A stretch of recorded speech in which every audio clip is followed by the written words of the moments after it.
This movie's called Hush, so we're gonna yell everything because it's a good movie, but we're not whispering it. So there you go. Okay. Alright. Well, I'm Warrior Princess. I'm Queen Tay. I'm Hush. That's King Sassafras, and this is Corky Gritbit, and the show we like to call Court. This week we reviewed a movie called Hush. It's about a deaf writer who retreats to live in the woods and has to fight for her life against a masked killer. Deaf mute writer. Yeah. She's also She's also mute. Yeah, she can. Spoiler alert. Yeah. It's a good movie. Spoiler alert. Alright, if you guys haven't watched it and you want to watch it, go right now because we're getting into the spoiler region. But come back because we're awesome. Yes. Just come back. Alright, one word you would describe the movie, you guys. God damn it, Ava. I was gonna say, God damn it. I'm gonna say Freaky Deaky. Freaky Deaky? Right. I thought it was Amazeballs. I love that movie. We're gonna have to make a dictionary for you guys, the slang. Have you never heard of Freaky Deaky or Amazeballs? The classics. For the dictionary. I'm pretty sure you've used Amazeballs before, Ava. No? You don't know my life. Alright. Anyway, I thought the movie was Amazeballs. It wasn't, okay, I don't think the genre really fits the movie, like how it says it's horror, it's more of a thriller, but other than that, I'd give it like 10 out of 10. The movie was awesome. I think it had all the right elements in it. You never got bored. Like, I was like watching it at my TV, like just like at the edge of my seat, like, oh my god, what's gonna happen kind of thing. It was really entertaining. It was. It wasn't. I think it was cool because there wasn't like a lot of characters in it. I think there was like maybe 5 total people we saw. Yeah, 5 people. Yeah. So like it made the movie very isolated, making it like more scarier, I guess you could say. Like yeah, and then like how she's like secluded in the woods. You know, there's not really like help next door. So I thought it was cool because it was a very different like protagonist and very different thriller and stuff. Like who would ever say, oh cool, a disability, let's make it into a thriller? That doesn't sound like something that would go over well. But when you're like, she's deaf and mute so she can't hear the killer, it's like, that sounds pretty neato. yeah, like I like how like you could tell what's happening but she couldn't tell what was happening, especially at the very beginning of the beginning of the movie where like I didn't even notice it was her friend, but her friend was knocking at the door, and she was like, help, help, and I'm like, whoa, she did not see that at all, like. I feel like in the beginning the killer was like so aggravated because he was like, hey, and she was just like, yeah, I think like, he was. pay attention to me. Yeah, he was like, what the hell is going on here? Like, tap, tap, scrape, tap, like what the hell is going on? And then he purposely like kept stabbing the girl to see if she would like turn around. Yeah. You would think that if she was like deaf and mute though, she would keep like everything locked and the alarm on at all time. You know? Yeah. Because that seems like it'd be something that would happen very frequently. But the thing is, she's in the forest, so I kind of understand. Yeah, she's in the forest, so I kind of understand why she didn't do it, because like who's around her but her friend. Well, maybe not serial killers, but like robbers or something, or... Yeah. Yeah. I can see that. That cat. Yeah, called bitch. Oh, there were 6 characters because the cat was in it. But I can, like, her character in the movie, she was really strong. Like, she went through some tough things in which I would have been like, whoa. Yeah. And you could tell she was an amazing writer, just thinking of her scenarios. Like, she planned everything out in her head. She made sure that, like, if she did this, she knew the outcome to it. I remember there was a part where she was, I think, under the house, and then, or like there was some part where he saw her and she had a choice to run into the woods or go back into the house. She went back to the house. My dumb self went out into the woods and then like tripped over something and like died. honestly. You're like the people like in horror movies when they're like, "Why the fuck are you running into nothing?" Yeah. You're that person. Yeah. Oh, But yeah, and like how I like the concepts like they did to where she had to like think of ways to make sounds, you know? I like that. There was a lot of cool ideas in there that I would have never thought of, but of course she would because she's lived like that for a couple of years now, so. Do you think they had to get like an actual deaf and mute person to say, "Hey, what are some ideas?" And then they like. I think them? so. That would make sense. Because they would have to understand, because like I feel like we use hearing too much, so yeah. Yeah. They would have to actually like understand the silence. Like you will not like hear this or feel this too much. Yeah. And the voice in her head was kind of creepy, but it was cool. Yeah, like Can't do that, you'll die. yeah, like I never thought of that. Like what is the voice inside of deaf people, you know? Like they never heard their voice before. Do they have a voice? Well, She had her mother's voice. I think I that's thought it because was they made it so she was deaf when she was 13, so that they can be like, okay, she's heard voices before, so this isn't weird. Yeah, but like I remember in the beginning of the movie, her friend was like, "Oh, so like, what is the voice you hear inside your head?"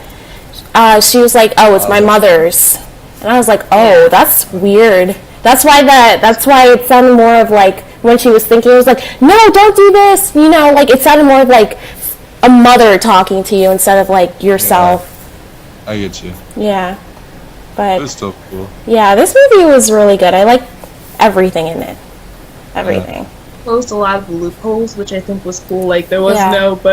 there was no point where you're like, but that doesn't make any Yeah, there is like nothing left unsaid basically, and Yeah. that part where when she was thinking of going outside, and I thought she actually did it, and then she got her head smashed in. I'm like, what the hell just happened? I was like, no! And then it turned out to be like a scenario. I was like, okay, good, because I was still rooting for her. I didn't want it to be one of those. I didn't want it to be one of those horror movies where it's like, we're not going to give you a happy ending. I hate those movies. I really do. Yeah, like it's like, then what was the point of watching this? Like rooting for the killer the whole time? Should I be rooting for the killer? The only thing that I did find annoying was like when the guy came out with the flashlight and was like, "I'm the police," and they was like, "Yeah, you are. Here's my stuff." And he was like wearing a t-shirt, a hoodie, and jeans, and I was like, "You know, a cop doesn't wear that." Yeah, but like, Oh, that dude. Could be undercover. yeah, You don't know. yeah, like, He was like, I responded to a dispatcher's call, and she was like, "But she can't call anyone. She's deaf." You know.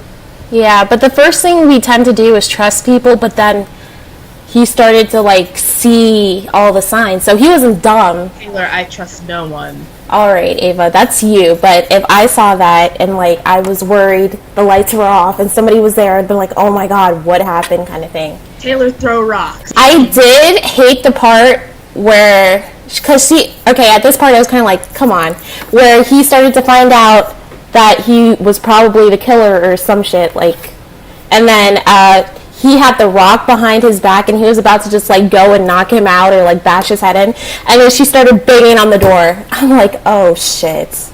And you're just like, no. He got it in the neck, you know, but he went down fighting. He really did. Because, like, at one part where I thought he was, like, dead, he sprung to life and started choking the shit out of the guy. Yeah, he was an awesome guy. Yeah. And I didn't notice how big that guy was until he started saying, like, oh, wow, you're, like, the linebacker type, huh? I was like, well, yeah, compared to you, yeah. But, yeah. I like the part where she killed him with a corkscrew thing at the end, right? Yeah. Alright, yeah, I like that. Yeah. And, like, oh, my gosh. Oh, and then I also like the part where it was like really at the very end where she was hiding in her bathroom and she was like, okay, I'm ready to die, like I'm gonna go out die fighting, and then he comes out from the roof down into the bathtub, and like I'm like, at first I was like, what the hell is falling behind her, and then I noticed like his legs and stuff, and I'm like, okay, he's behind her, she's gonna die. Like, how is she gonna know? And then he breathed on her neck, and she did some Matrix shit. and like hit him right in the knee. I was like, yes. There was like so many times he could have just killed her though, and he didn't. And I'm like, what is wrong with you, man? Because like, he's a psychopath. Psychopaths find fun in this. It's like a game to them. It was a game. Like, He did so many stupid things, and I was like, dude, no, if you're gonna kill somebody, do it right. Who are you rooting for? Yeah, like he made a game with her friend who like ran to her house, like he was chasing her, like he likes the game. It was all a game to him. Cause like honestly, he could have just like when he went in there, just like cut her throat and just been done with it. But he didn't want to do that. He wanted to make it entertaining. I mean, you're not a psychopath, so huh? So the moral of the story is don't run from psychopaths. Got it. Well, it's either you run or you get tortured by them, so I'd run. Always keep the corkscrew on you. That There too. You just jab it, just Yep. right in the throat. A regular weapon like a knife or pepper. No, a corkscrew fits in your hand. It could be concealed, and like if someone comes up to you, you just jab it in their It throat. was a knife. What the hell? All you can do. All right. with a knife. All right. This movie had many morals. Like, it's not easy to load a crossbow. Oh yeah, when she was doing it, I was like, oh my god. I didn't notice how hard that crossbow was. But she eventually got it. She got it. Crossbows are hella hard to load, dude. They're tough as nails. Yeah. It was weird how he was just like watching her do it, and he was like, "It's not that easy, huh?" I'm like, "Okay, that was creepy." It's easy, huh? It's like she can't hear you anymore. Yeah. Yeah. Anyway, that was our episode of Court. Like, subscribe, comment, tell us what you think. Watch it for yourself. It's a really good movie. Subscribe. It's a really good movie. 10 out of 10. Recommend it all the way. Not really a horror movie, but a thriller. So if you're into that, at the edge of your seat all the time, watch it. 10. Yes. I give it a 7 because I feel like some of it was a little predictable. I'd give it an 8. It did really good. It was really good.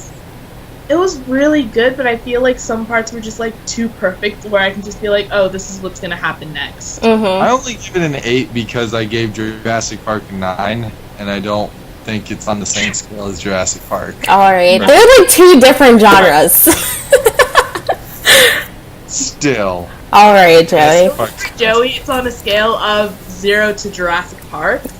So It's like right below Yes, Jurassic because- Park, so then it must be good. Has a lot of flaws. It's so fucking good, dude.